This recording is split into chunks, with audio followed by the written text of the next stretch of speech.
मेरे प्यारे भाई और बहनों, आप सबको मेरा हार्दिक प्रणाम। कल हम नारी शक्ति के बारे में चर्चा कर रहे थे। कुछ दिन पहले मैंने इंग्लैंड के एक महान व्यक्ति के बारे में पढ़ा। उनका पूरा नाम मुझे अभी याद नहीं आ रहा।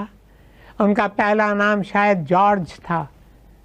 एक बार उनसे पूछा गया, आपको अपने बचपन की कौन सी बात भली भांति याद है? तब उन्होंने कहा, मैं अपने माता पिता का एक ही बेटा हूँ। एक दिन मैंने झूठ बोला। तब मेरी माता जी ने मुझे अपने पास बुलाया। उस समय मैं शायद 6-7 साल का था। माँ ने अपने पास बुलाकर मुझे गोद में बिठाकर कहा, George, do you know how much I love you? क्या जॉर्ज, तुम जानते हो मैं तुमसे कितना प्यार करती हूँ? मैं अपनी जान से भी ज़्यादा तुम्हें प्यार करती हूँ। इसके बावजूद भी मैं चाहूँगी कि तुम झूठ बोलो।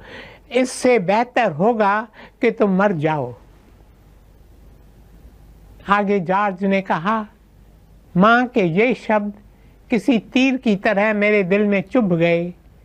उस दिन से मैंने कभी झूठ नहीं बोला। लगभग सभी महापुरुषों पर उनकी माँ के संस्कारों का गहरा प्रभाव पड़ा है। आपने जर्मनी के महान कवि गोएटे का नाम सुना होगा। उनके लिए कहा जाता है कि संसार में 19वीं सदी के वे सबसे महान कवि थे। एक आदमी की गोएटे से पहचान थी। जब वह उनकी माँ से मिला तो बोला, गोएटे की माँ से मिलने के बाद अब मैं समझ पाया हूँ कि गोएटे इतने महान क्यों थे। मेरे प्यारे भाइयों और बहनों, इस तरह के मैं आपको कई उदाहरण दे सकता हूँ, किंतु समय के अभाव के कारण अब मैं आपको कुछ व्यवहारिक सुझाव देना चाहूँगा। जैसा कि मैंने कहा, अब नारी शक्ति ही नई सभ्यता का निर्माण करेगी। मेरा जोर नारी शक्ति शब्द पर है। कुछ पुरुषों में नारी शक्ति होती है, जिस तरह कुछ नारियों में पुरुष शक्ति होती है। यहाँ हम नारी शक्ति की बात कर रहे हैं। अभी जो सुझाव मैं आपको देने जा रहा हूँ वे नारी शक्ति को उजागर करने में सहायक सिद्ध हो सकते हैं। ये नारी जाति को सशक्त बनाने में सहायक सिद्ध हो सकते हैं। सबसे पहला सुझाव नारी शक्ति उजागर करने के लिए है, हमें सबसे पहले एक अच्छा श्रोता बनना चाहिए। आज सुनने को कोई तैयार नहीं है। आज संसार में आपको सब कुछ मिलेगा, लेकिन आपकी बात सुनने वाला कोई नहीं मिलेगा। लोगों को सुनने का समय ही नहीं है। आजकल लोगों को टोकने की बहुत आदत होती है। यदि कोई व्यक्ति कुछ बोलेगा तो लोग उसे बीच में ही टोक देंगे, उसे अपनी बात को कहने का अवसर ही नहीं देंगे। वो बेचारा बोलता रहेगा, अरे पहले मेरी पूरी बात तो सुन लो। मैंने कई स्थानों पर कई मीटिंग्स में ये शब्द सुने हैं। हम सामने वाले को उसकी बात पूरी करने ही नहीं देते। हमको बोलने का इतना शौक है कि बस बोलते जाएंगे, सुनेंगे बिल्कुल नहीं। ब्रिटेन के एक महान विद्वान बेंजामिन डिज़रायली, उन्होंने एक अवसर पर कहा, ईश्वर ने मनुष्य को 2 कान और 1 मुख दिया है। इसका अर्थ है कि वे चाहते हैं हम बोलें कम, सुने ज़्यादा। यदि ईश्वर चाहते हम कम सुने और बोलें ज़्यादा तो वे हमें 2 मुख और 1 कान देते। ज़रा कल्पना करके देखें, कानों के स्थान पर 2 मुख हैं और मुख के स्थान पर 1 कान। हम कितने बेढंगे दिखते। स्वयं को देखकर हमें खूब हंसी आती। एक और बात का ध्यान रहे, कान कीप की तरह होते हैं जो सारा समय खुले रहते हैं। उन्हें आप बंद नहीं कर सकते। दूसरी ओर मुख से एक शब्द को निकलने के लिए दो दीवारों को लांघना पड़ता है। पहली दीवार है दांतों की और दूसरी दीवार है होठों की। हर शब्द को बाहर आने से पहले इन दो दीवारों से गुजरना पड़ता है। इसलिए कोई भी शब्द बोलने से पहले हमें 2 बार सोच लेना चाहिए, किंतु हम सदा बिना सोचे समझे ही बोले जाते हैं। हम भूल जाते हैं कि अनकहे शब्दों के हम मालिक हैं और कहे गए शब्दों के हम गुलाम हैं। Of the spoken word, man becomes a slave. Of the unspoken word, he is the master. आज संसार को अच्छे श्रोताओं की ज़रूरत है। कानों से सुनना एक बात है और दिल से सुनना दूसरी बात। हमें दिल से सुनना चाहिए। यदि कोई व्यक्ति हमें अपने जीवन के बारे में, अपने कष्टों के बारे में बताने आता है तो हमें उसकी बात दिल से सुननी चाहिए। मेरे प्यारे भाइयों और बहनों, दूसरा सुझाव है सबकी प्रशंसा करो। लोगों को अपनी प्रशंसा सुनना बहुत अच्छा लगता है। एक मनोवैज्ञानिक का कहना है, more than money and sex people want praise and appreciation. धन और सेक्स से ज़्यादा लोगों को अपनी प्रशंसा सुनने में रुचि होती है। ये मनुष्य की सबसे बड़ी ज़रूरत है, इसलिए सबकी प्रशंसा करते जाओ। मैं आपको बताऊं, प्रशंसा करने से हम सामने वाले व्यक्ति के भीतर छिपे गुणों को उजागर कर सकते हैं। अपने मित्रों की प्रशंसा करो, अपने जीवन साथी की प्रशंसा करो, अपने बच्चों की प्रशंसा करो। अपने बच्चों को कभी मत डांटो। डांट कर आप अपने बच्चे के भीतर की भावनाओं की धारा को रोक रहे हैं।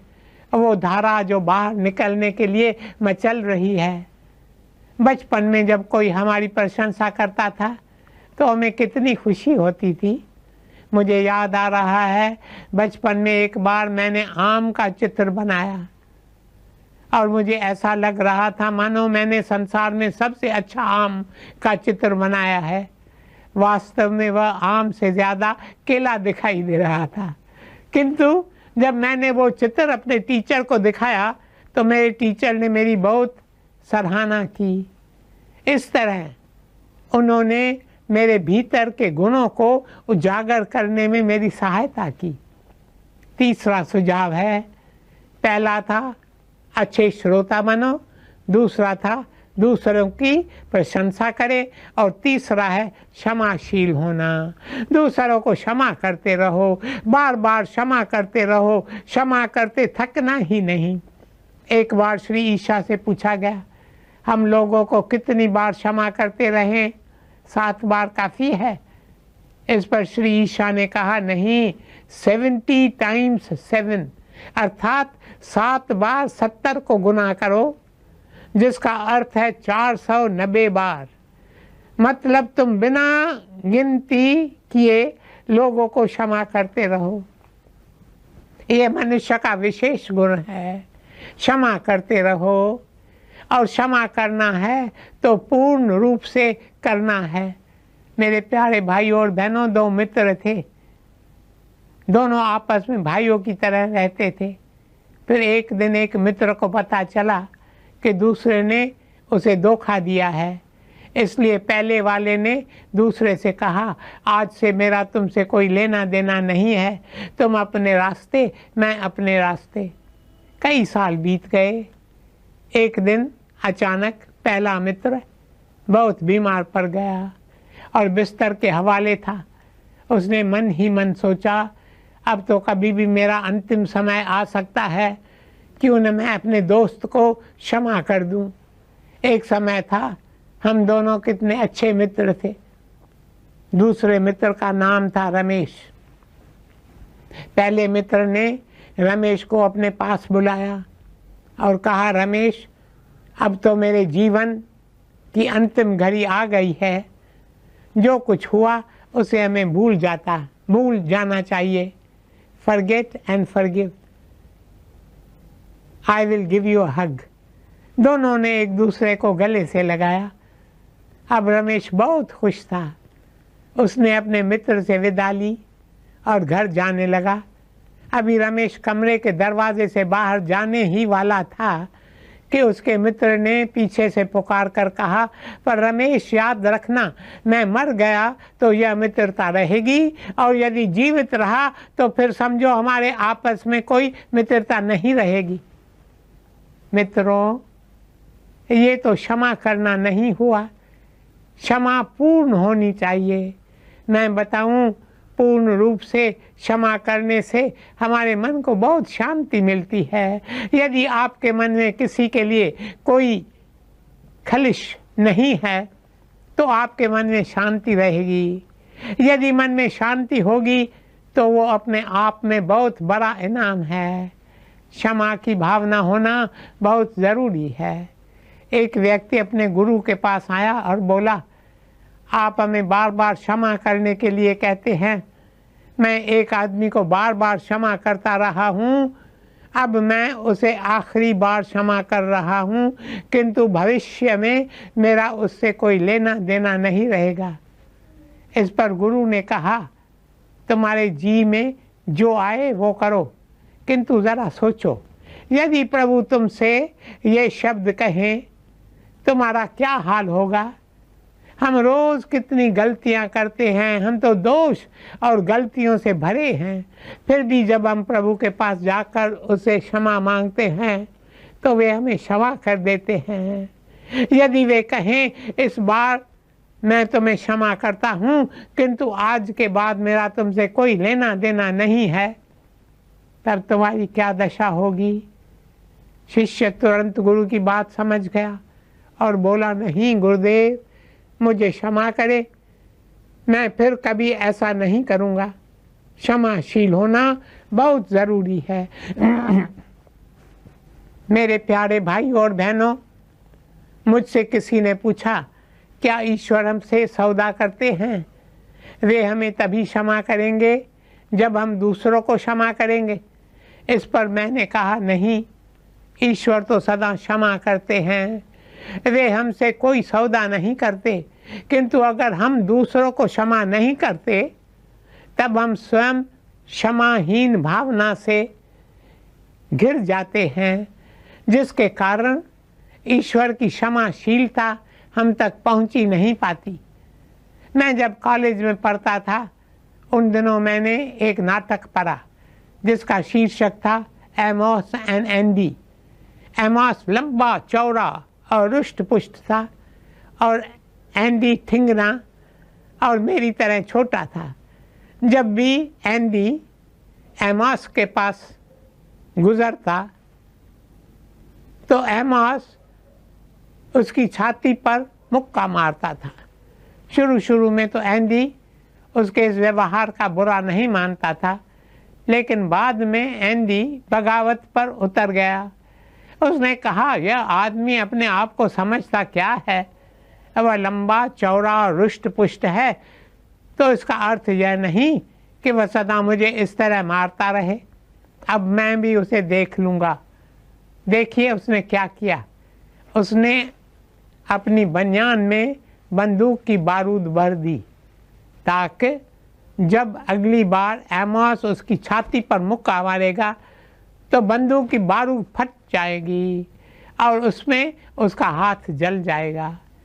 किंतु एंडी भूल गया कि बारूद से यदि एमॉस का हाथ जल जाएगा तो साथ ही साथ उसका दिल भी जल जाएगा।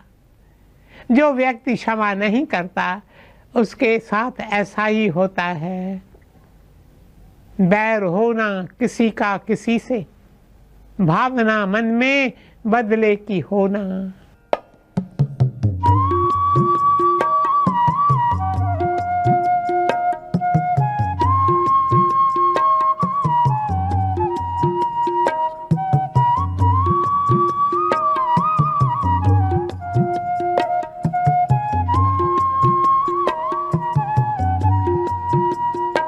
दूर अज्ञान के हो अंधेरे, तू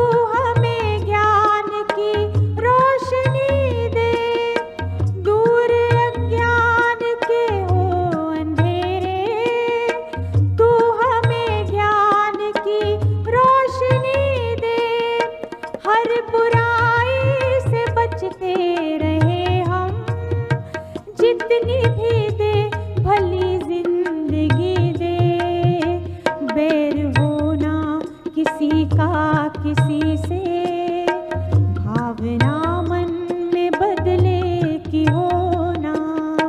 हम चले नेक रास्ते पे हमसे भूल कर भी कोई भूल हो ना।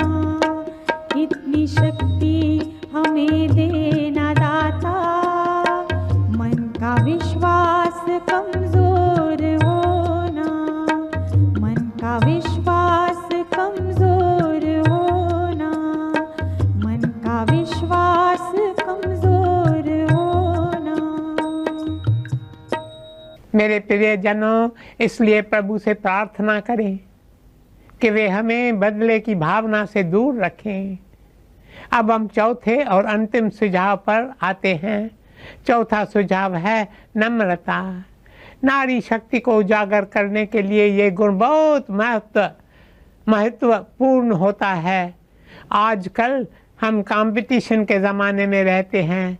हमें सिखाया जाता है कि हम जो हैं उससे अधिक लोगों के सामने स्वयं को दिखाने की कोशिश करें।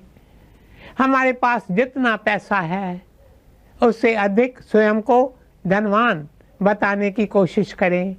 मेरे प्यारे भाइयों और बहनों, आजकल संसार में जितनी भी समस्याएं हैं उन सब का एक ही कारण है, वो है आपसी समझ का अभाव। कोई भी किसी को समझने के लिए तैयार ही नहीं है। इसलिए संसार में इतने झगड़े, इतने फिसाद होते हैं। सभी महापुरुष नम्र हो गए हैं। हम जब भी बात करते हैं तो सारा समय कहते हैं मैंने ये किया, मैंने वो किया, मैंने ये दिया, मैंने ये सेवा की। बड़े बड़ाई ना करे, बड़े ना बोले बोल।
मेरे प्यारे भाइयों और बहनों, समय समय पर हमारे यहाँ साधना कैंप होती है।